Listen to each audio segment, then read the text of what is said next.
NBC2 Network. Sponsored by Bruce L. Shiner.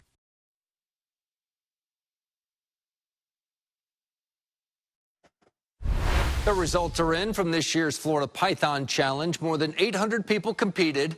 In all, they caught 195 of the invasive snakes during the 10-day hunt. The longest one came in at just under 10 feet. The man in the middle of this picture right here, Ronald Kiger, got the $10,000 grand prize for catching 20 pythons. These challenges seem to be helping. FWC says since 2000, more than 17,000 of the apex predators have been removed from Florida.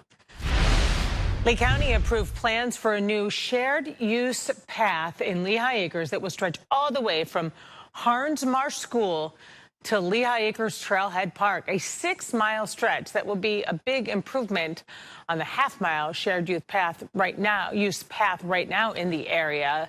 This is the only other one in Lehigh Acres.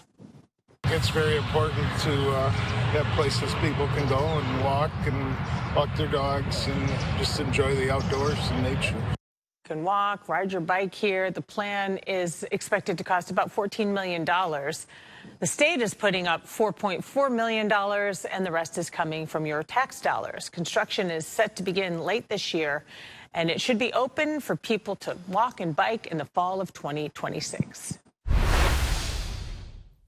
Just speaking about shootings at schools raises everyone's anxiety level goes through the roof. As threats poured into schools across the Sunshine State. And I was able to tell her this morning, like, there was a threat, but they found the person, so. No matter the source of the threat. It was spread from not even the state of Florida, from outside our state, and sometimes these threats come from out of the country. They impact everyone. Yeah, one simple post, I mean, it can cause a lot of problems. Since the deadly shooting earlier this month at the school in Georgia, Florida authorities are reporting a spike in copycat threats and more weapons on campus. One high school near Tampa had more than 200 deputies on campus after a threat last Friday. NBC2's Samantha Serban is investigating the ripple effect that a single threat can have. I love you. It's going to be fine. I saw, like, my math teacher. 376. That's how many school shootings the Washington Post says they've reported on since the Sandy Hook massacre of 2014. Each one starts a domino effect, not just for the immediate community, but the country as a whole. Anxiety, panic, trauma. It's absolutely terrifying. Interruptions in learning. After a threat, you always see those that have never been absent. Parents will keep them home. Straining law enforcement. They're out on the street at 1 o'clock, 2 o'clock, 4 o'clock in the morning. Lifelong consequences for everyone involved. And if it leads to an arrest, we arrest somebody. Charlotte County Sheriff's Office, Operator 39. I am a parent of a child who goes to L.A. Ainger Middle School. Her friend received a text message from someone else that they were going to shoot up the school, kill the bus driver, and shoot up the whole bus. That's how it starts. A rumor. A social media post. Once it's on social media, it just spreads like wildfire. These are just 2 examples of what Charlotte County students saw passed around last week. Schools named, alleged targets of the next massacre. You worry about them not being with you as it is, and then something like that happens. Fortunately, deputies determined these threats were fake.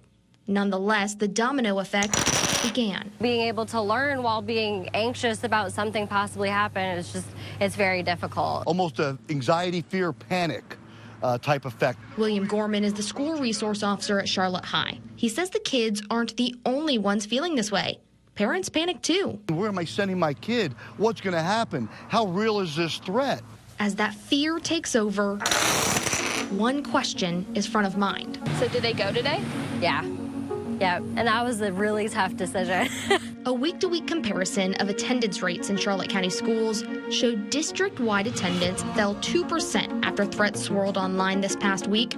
Sally Jones Elementary, down 4%. That's at least 25 kids, basically a whole classroom. Port Charlotte Middle, 5%. Roughly 43 kids stayed home the day after the threats. Those that do come during a threat or a talk of a threat, they're not completely focused on the important thing, and that's the education. There's talk that there may be more and more kids who are being homeschooled because parents are so scared to put their kids in school.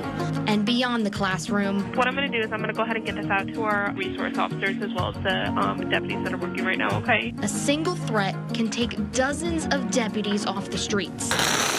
So when these officers are kind of flooding the school districts or the school zones, now all of a sudden you have less patrols in certain areas. While that sense of security and comfort is essential after dispelling a threat, Trauma's a serious thing nowadays. so are the consequences. Sometimes the kids don't think when they're doing stuff what the ramifications are. Simply taking a threat, making a threat, producing a threat, and sending it via social media, you could wind up in prison down the road and ruin a life.